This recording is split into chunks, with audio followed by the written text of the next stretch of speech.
You are listening to Basement Chronicles with Lisa Dublin, episode number 10. Hey, you made it! Welcome to my basement. I'm Lisa Dublin, a health and life coach, and I help professional and executive women to live, lead, and speak with confidence. Because you know what? Developing your confidence and deepening your faith in God is the best formula for an amazing life. So, are you ready? Let's go. Hey everyone, I hope this podcast finds you well. So wherever you are listening from, welcome to today's episode. It is, at the time of recording, minus 35 degrees outside in Edmonton, Alberta.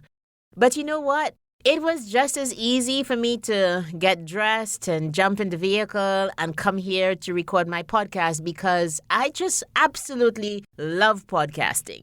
I'm falling in love with it. The more episodes I do, I think I've found a format that works for me. And because I love listening to podcasts and I love now producing them, I think it is a winning combination.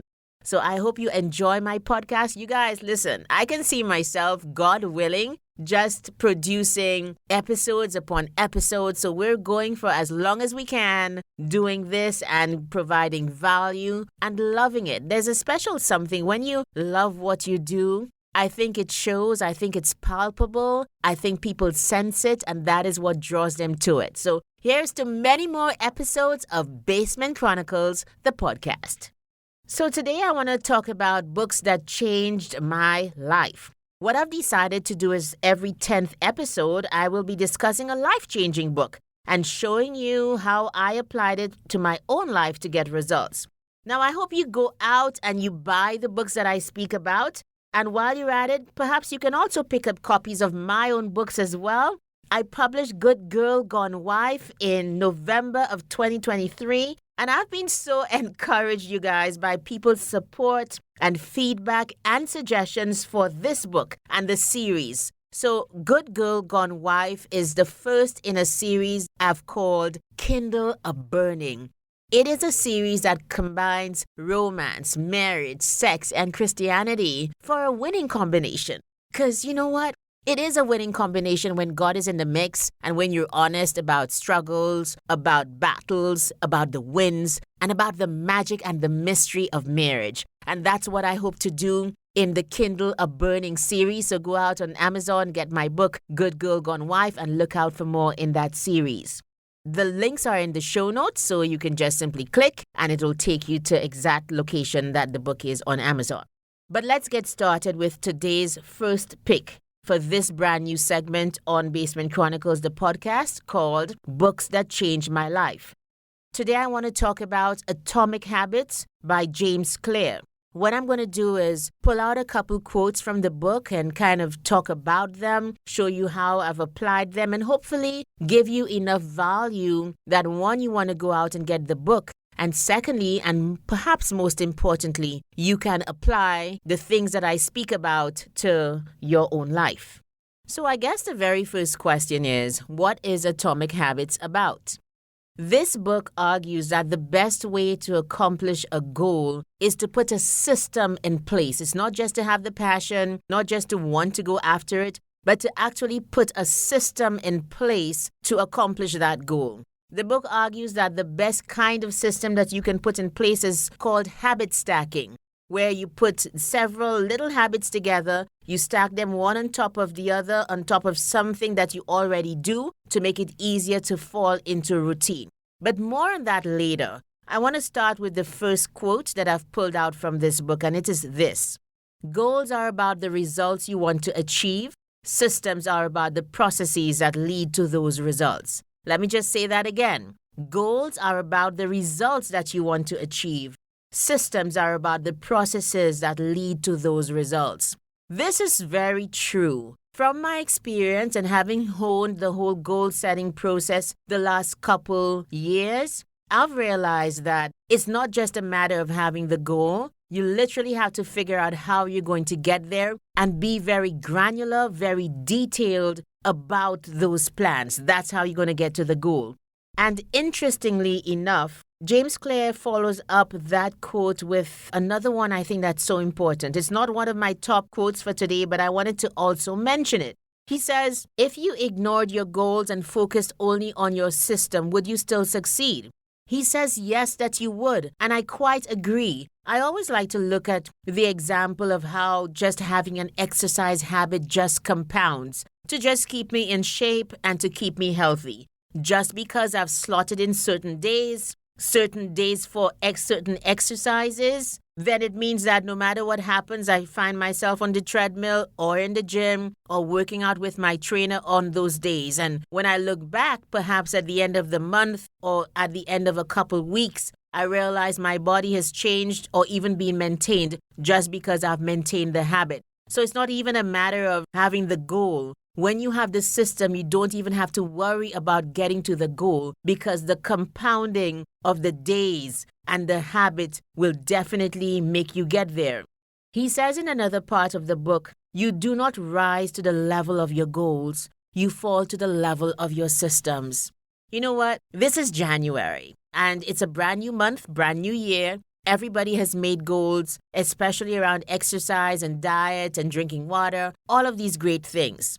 By March, it has been proven over and over again that a lot of people just simply fall off the wagon. And it is because of this that James Clear speaks about, that you do not rise to the level of your goals, you fall to the level of your systems. If from January to March you have not put a system in place and you haven't done what he says about stacking habits one on top of the other, if you haven't really planned in a detailed fashion how you are going to go after that goal, you will fail by March.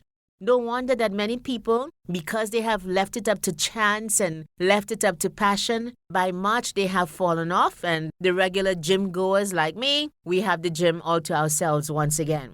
But let's move on to quote number 2. Just as atoms are the building blocks of molecules, atomic habits are the building blocks of remarkable results. An atomic habit is a regular practice or routine that is not only small and easy to do, but also the source of incredible power. It is a component of the system of compound growth. I know that it's a bit of a mouthful, but perhaps you can get the book and read it for yourself. I suggest you do it. I try to take in a little bit of this book perhaps every so often because it really is a powerful book, this Atomic Habits. Let me give you some examples of atomic habits, in my opinion. Remember, he says that atomic habits are small habits that compound over time to change the entire trajectory of your life. So, for example, I will stay with the examples we've already been dealing with, exercise, etc. One atomic habit that people practice to get into the habit of going regularly to exercise or to go to the gym is packing your gym bag the night before. That will ensure that your bag is ready to go in the morning when you have gotten ready and you're ready to leave the house. It will ensure that, hey, yes, I have what it takes, I have what I need for me to go to the gym, perhaps after work or whenever.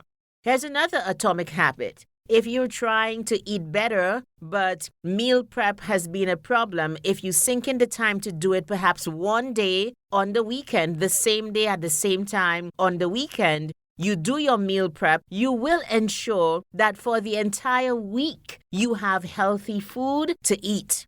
That's an atomic habit that has such powerful results because it makes sure that you are eating properly throughout the next couple days. Here's another example of an atomic habit. Saving $50 automatically from every paycheck.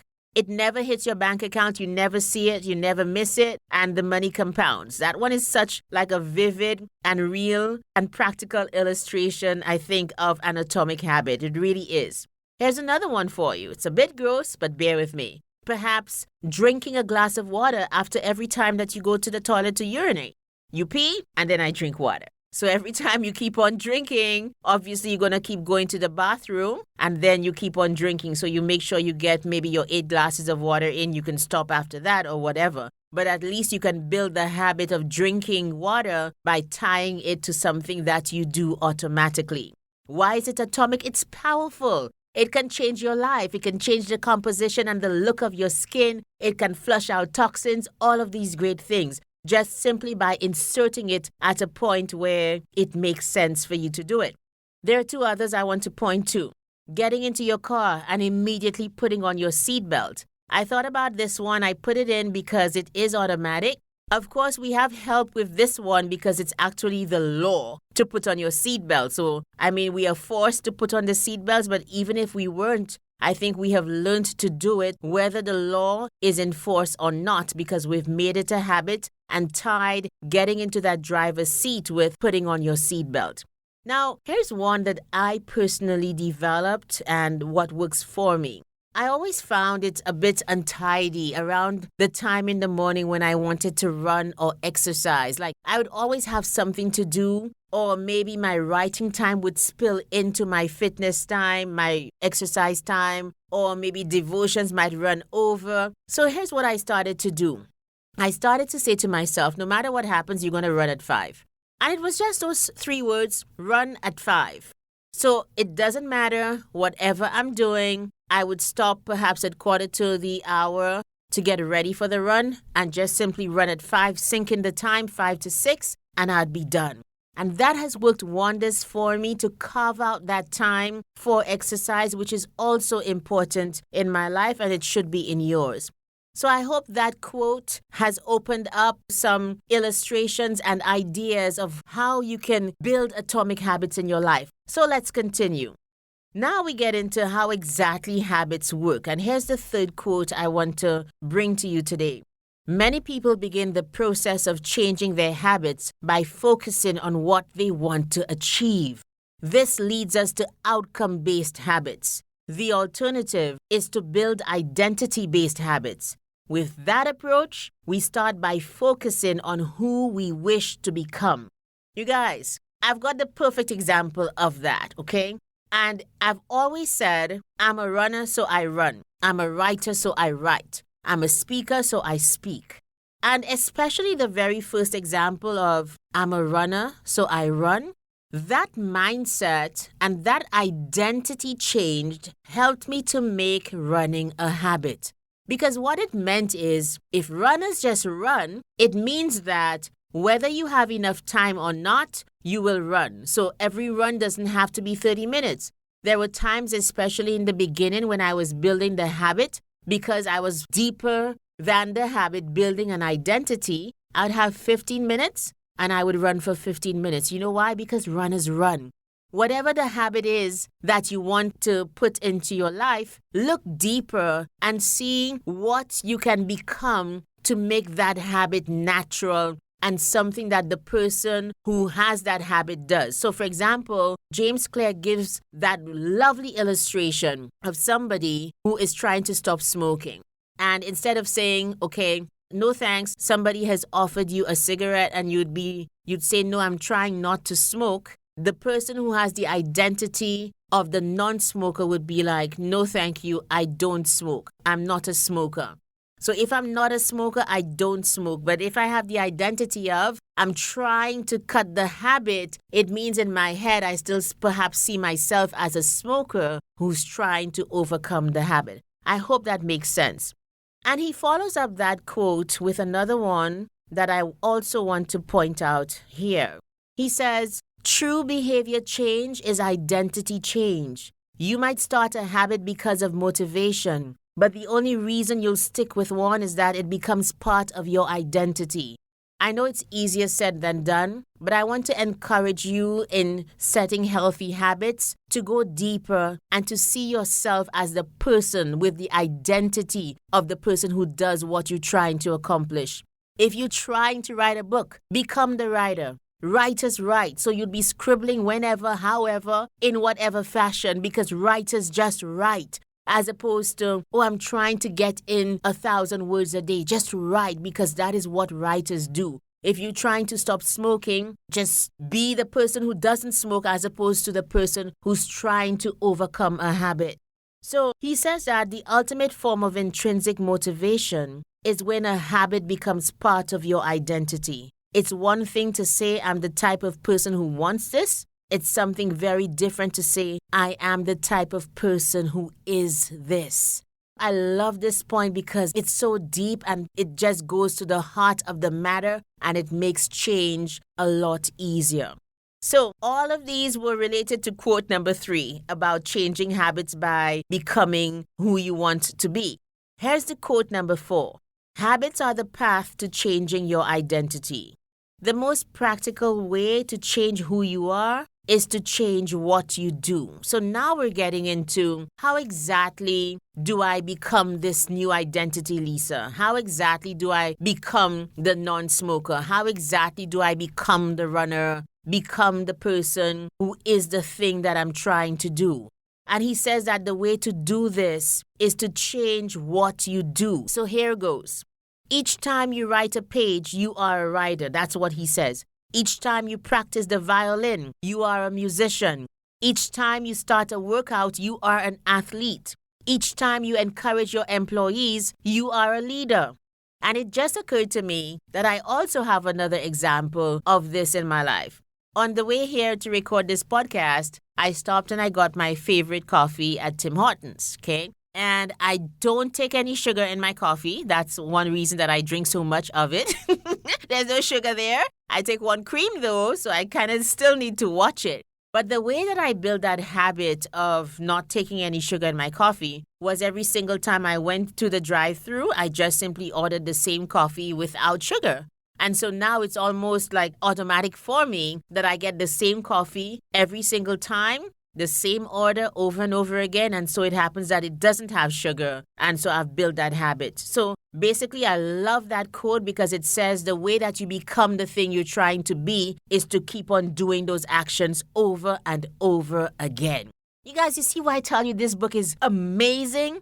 I read it during COVID and it changed my life because I began to do what he said to do. And that's one thing when I do these sessions every 10 episodes, I'm going to keep on hammering it in that you have to become a student of the books and the people who have what you want. Become a student. Be teachable, be hungry, do what they ask you to do, what the book proposes, until you master it and you can customize it to your life. So here is the next quote, and it's probably going to be our last because of time. People who make a specific plan for when and where they will perform a new habit are more likely to follow through. I love this. I always ask my clients when we're setting goals, okay, oh, you want to do this? Okay, when are you going to do it? Okay, what time have you set aside for it? Because that is always a test of how deeply you have thought through your goal. If you have already identified the time in your life when you're going to sink the goal in, sinking the time in for me means I block it off. It is the time for me to run. My long, slow run happens on a Sunday morning. I've sunk in that time. I've done it for years. So mostly every Sunday morning, whether it is indoors on the treadmill or when it gets nice and warm outside and I'm running outside, or you'll find me running at that time or around that time on a Sunday morning because I've sunk in the time. So that quote is very important for goal setting because it tells you the way to kind of gauge how serious you are and to make yourself serious about a goal is to identify when and where you will perform this new habit that's going to lead to the accomplishment of the goal. Okay, I think we can do one more quote, and it is this.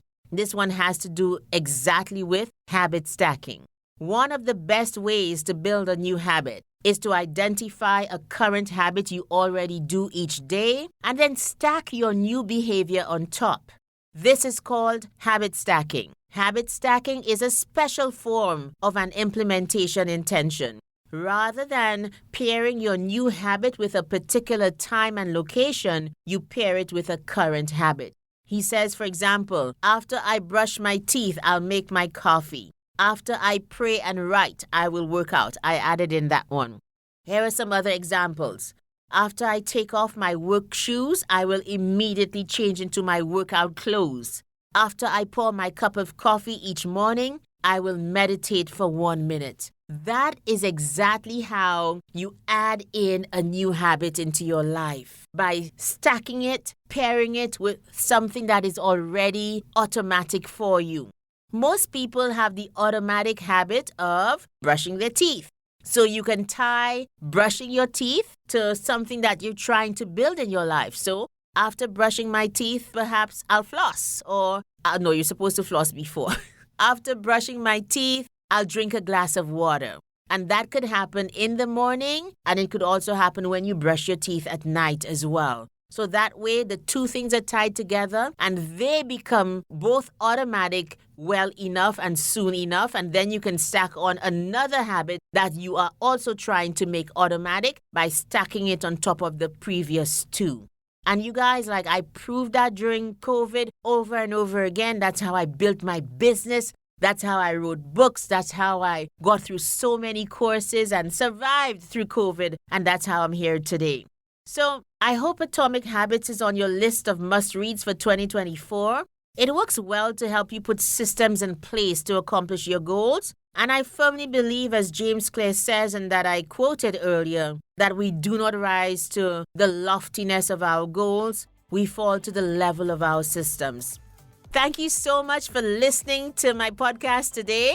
Please let me know what you think. You can hit me up. You can leave a review. You can email me. All of that is in the show notes. And join me again next week, same time, for another episode of Basement Chronicles. I am Lisa Dublin.